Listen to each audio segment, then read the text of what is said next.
Hello everyone and welcome back to my channel, and you are watching Tarot 101. By the way, if my face coverings look messed up, no they're not. So today this is going to be like quite a simple video. It is just explaining how tarot works, what tarot is, how it's used in divination and Hellenic polytheism and just paganism in general, etc. And as a matter of fact, what tarot is a great place to start. So what tarot is essentially is a method of spiritual communication. It can be used, well, it's primarily used to communicate with gods, spirits, etc. But I also find it's a great tool for shadow work because you can also use it to communicate with yourself, with your own spiritual energy, which is very helpful. Essentially, tarot can be used when you want a more complex answer than just the simple yes, no's, and maybes that other forms of divination, such as pendulums, dice, and like throwing bones and stuff, can give you. Like, most other forms of divination are just simple answers, whilst tarot is more like a conversation. So how does tarot do this? Well, first of all, I should probably show you what tarot is. It is a deck of cards, and the way it communicates to you is through the symbolisms and images that are on them. And basically how it works is that either your deity, your spiritual energy, or just your own intuition will make you subconsciously draw the cards that are most relevant to your answer.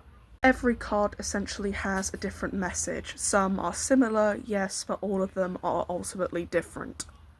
Tarot cards are organised essentially like a normal playing deck, however the suits and such are a bit different than just like hearts, spades, etc.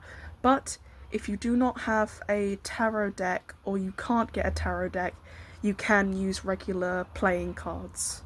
So there is two parts of the tarot deck, and that is the Major Arcana and Minor Arcana. So I will explain the difference for you now.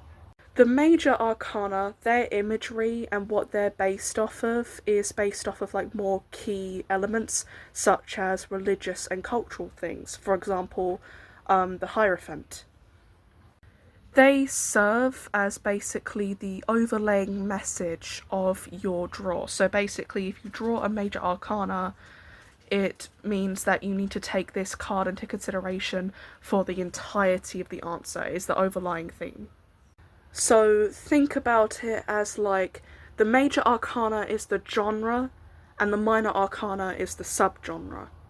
And the Minor Arcana is organised into suits, like regular playing cards, and these suits are the cups, the coins or pentacles depending on the deck, the wands, and the swords. And each of them have a elemental correspondence as well.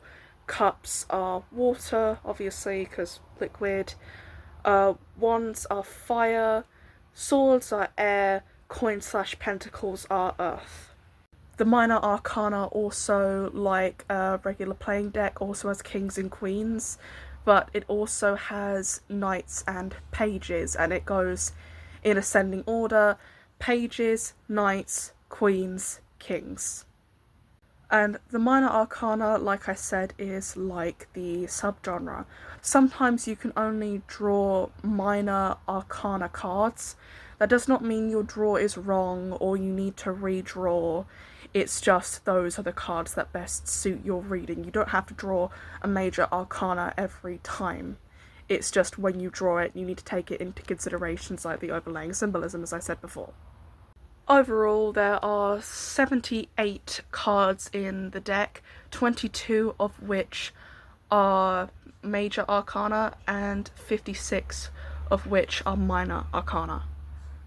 Now, there can be a bunch more symbolism hiding in the cards other than just what your textbook will tell you, and I'm also going to take the second to say even professional tarot readers still reference their books and the internet when drawing cards. It is way better to be properly informed rather than looking cool because it seems like you know all the meanings of the cards off the bat. It's over 70 cards. Do not be tough on yourself. Always reference a secondary source when you're drawing tarot cards, because again, accuracy is better than looking good. But anywho, loads of people also attach other meanings and such to the cards, like for example, what colours do you see? What the image itself, what do you see? What feeling does the card inspire within you?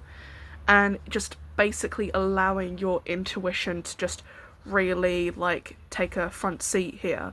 And that is perfectly reasonable and okay. If you want to add your own meanings to the cards, you absolutely can. Some people go as far to use maths and stuff to add the numbers of the cards together and such, to use numerology as well.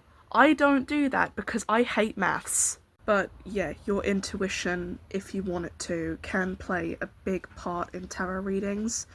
If you have trouble with your intuition, or feel that it's not trained, I guess is the right word, enough to be used during something like a tarot reading, that's perfectly acceptable. You can just go off of the textbook definitions and it will still be an accurate reading. Tarot is very personal. So that's all well and good, I hear you say, but how do I get my tarot deck ready to use? Well, like with most practices, you can do whatever the hell you want, but there are some basic guideline stuff that you can use as a reference if you are feeling stuck. There are a lot of traditions surrounding tarot. Like, for example, you need to have a deck gifted to you rather than buying it, which leads to a lot of people buying a deck and then having their friend give it to them so it's a gift. Kind of like how gifting pearls is bad luck or something. Obviously, you don't have to do this. I bought my tarot deck and it works just fine. But personally, I think it is quite important to cleanse the energy of your deck. You can do this however you want. You can pass it over incense smoke, you can clap your hands or ring a bell around it to sound cleanse it. You could literally verbally say to it hey, none of that please, I want you to have a blank slate, if that's alright. You can do it however you want to. Maybe a little less cringy than my examples, but yeah, however you want to. I personally sound cleansed my deck when I got it. But basically you want to cleanse it when you purchase it or are gifted to it, so basically all the energy left behind from the shop you got it from or the person that gave it to you is cleaned off of it, so it has no blockages when you start using it for the first time. Now, when you first start using a brand new tarot deck, it's probably best not to use it for readings right off the bat because, like a person, your tarot deck has to get used to you. You wouldn't have a deep conversation with an acquaintance that you barely know about is life really worth it in the end and have you really been a good person. That just doesn't happen. So you basically follow the same formula with a tarot deck. It has to get to know you and you have to get to know it. And doing this is pretty easy. You can have a conversation with your tarot deck if you feel so inclined. You can introduce it to yourself, or something like that. You could sleep with it under your pillow. A lot of people do that. You could just hold it. You can also do trial draws. That's what I like to do, where you're not really doing any readings, you're just drawing cards and just getting used to doing readings, the actual motion of a reading, and also referencing your textbook and stuff. Get yourself a little bit better at stringing the meanings of the cards together, etc, etc, and just basically get used to it and allow it to get used to you. So at this point, your tarot deck's cleansed, it's used to you, whatever. So how do you actually start drawing cards? Well, I'll show you that now. So here you can obviously see that I have cleared out a space. This means I love you. I have my tarot deck, obviously. I have my secondary source, which in this situation is a textbook. It does not have to be a textbook, but I suggest you get one. But if you don't have one, you can just Google it or find a trusted website being the favourable of those two options.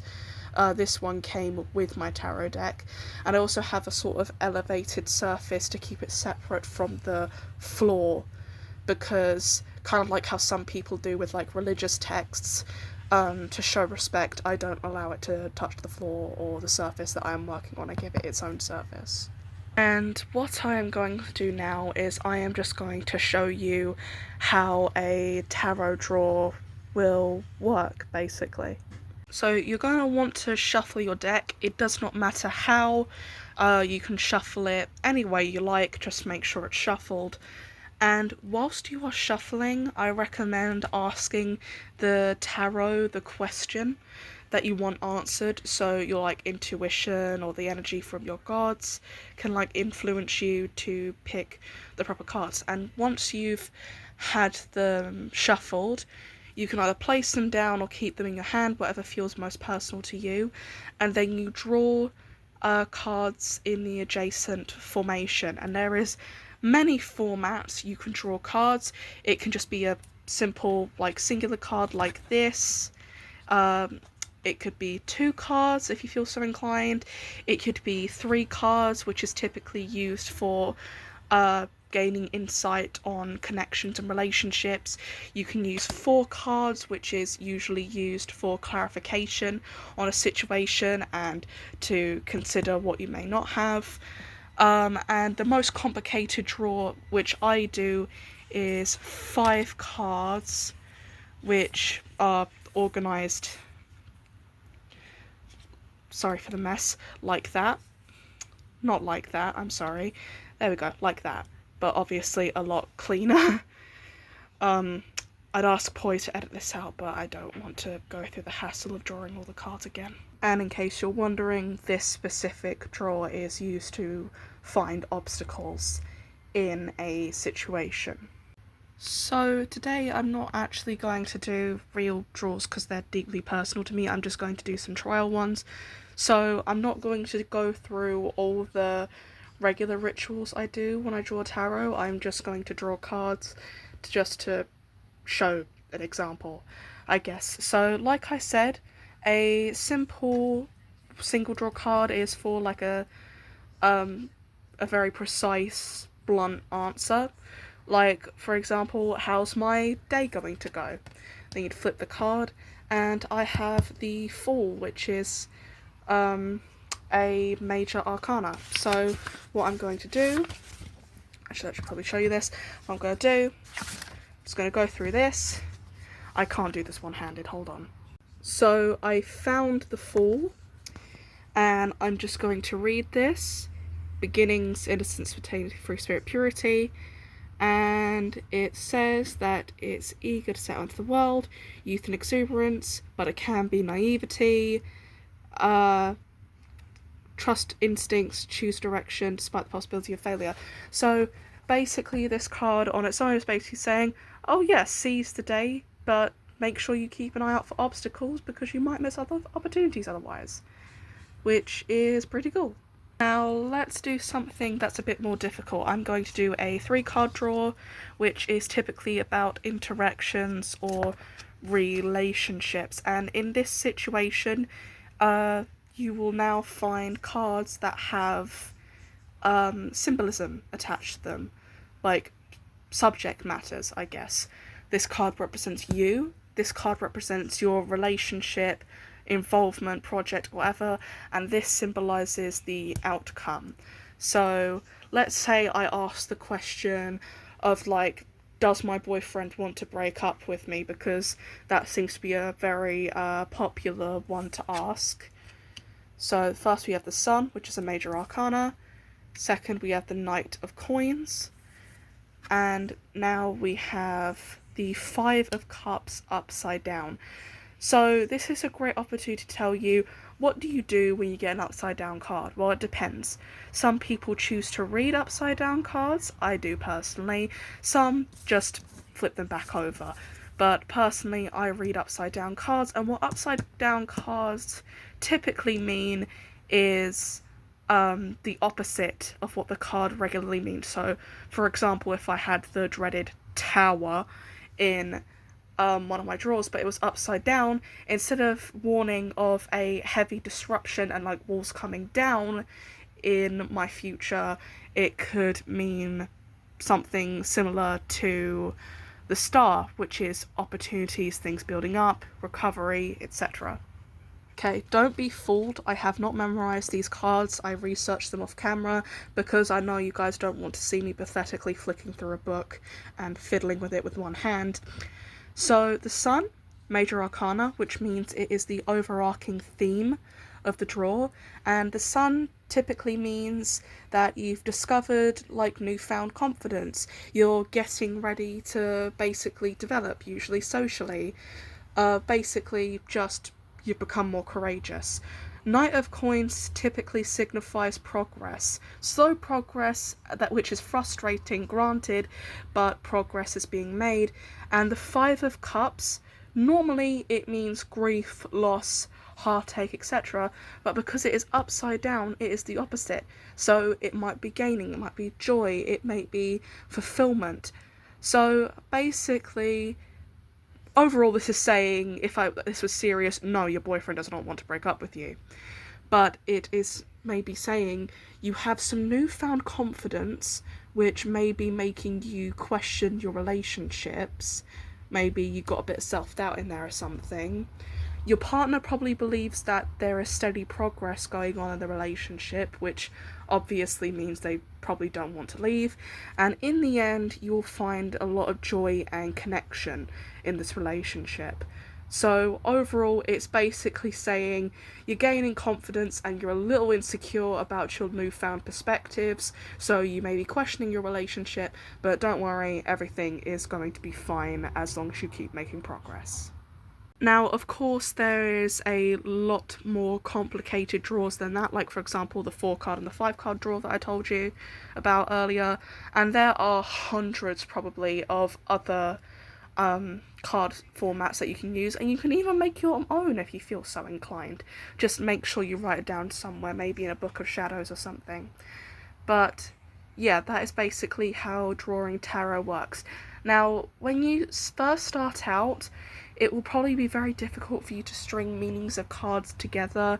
You might get very confused, some cards might seem like they just don't fit, and that is completely okay. That is all part of the beginner tarot experience. My best advice is to, as sensitively as possible, not get frustrated, take a deep breath, and like with any skill, because tarot is a skill, you have every right, even if you're in the middle of a draw, to just step back, take a breath, do something else, and then come back to it. And I will also warn you that some tarot draws, they're not all sunshine and rainbows. So sure, this one might be particularly like fortunate, but like there is every chance that the 5 of Cups was not upside down, and the changing in relationship could lead to a breakup, according to the tarot. And obviously you have cards such as Death, which isn't actually death, the Tower, etc., etc., which actually warns of misfortune and negativity. Just keep in mind, the tarot tells you what you need to hear, not that what you want to hear. It will call you out, it will hurt your feelings, but at the end of the day, it will be for the better. But in general, tarot is nothing to be scared of. Tarot is your friend. It's not trying to hurt you or make you feel bad in any way. It's, again, telling you what you need to hear. Think of it like a brutally honest friend. I will leave this video on 2 more notes because I couldn't fit them anywhere else. And that is, if you're shuffling the cards and one of them happens to fall out, though, that's called a jumper or a flyer, and loads of people like have different interpretations of what to do with it. Some people take it as the card is part of the draw and it should be treated like a major arcana card or something. Some people may just put it down as the first card. Some people may just return it to the deck and keep shuffling. I personally return it to the deck and keep shuffling most of the time, unless my intuition tells me no, leave the card out. But that's basically it for jumpers or flyers. And lastly, when you're doing like mock-up draws like this one, or you're like drawing cards the first time, if you see cards that are actually still sort of relevant to you, that's a good sign that your tarot's bonding with you very well. And also, if you see repetitive cards, like for example, finding the Eight of Wands and hold on. Aha! So, like for example, finding the Eight of Wands and the Queen of Wands in the same drawer, that may feel like you've not shuffled it enough, and you may well have not if you like it keeps happening, but typically what it means is that it's attached to an overarching theme in the answer, which again is a good sign. And yeah, just trust your tarot, believe in it, and you will find great results. And always remember to store your tarot cards correctly, probably in its own designated spot. Like I have a designated spot for it on my shelf and I keep it in the box that I came with. And always remember to thank your tarot cards before you put them away. Thank you. And yeah, that's basically it for tarot. So hopefully this was helpful. If you have any questions, I'll be happy to answer them in comment or video form if I feel so inclined. Also, the reasoning as to why I went missing is because I actually lost my face covering, so I couldn't make a video because I don't feel comfortable showing my face on the internet for a myriad of reasons that are politely none of your business. But yeah, I hope you enjoyed this video. I hope it was somewhat informative. Eros there, goodbye, and I'll see you in the next one.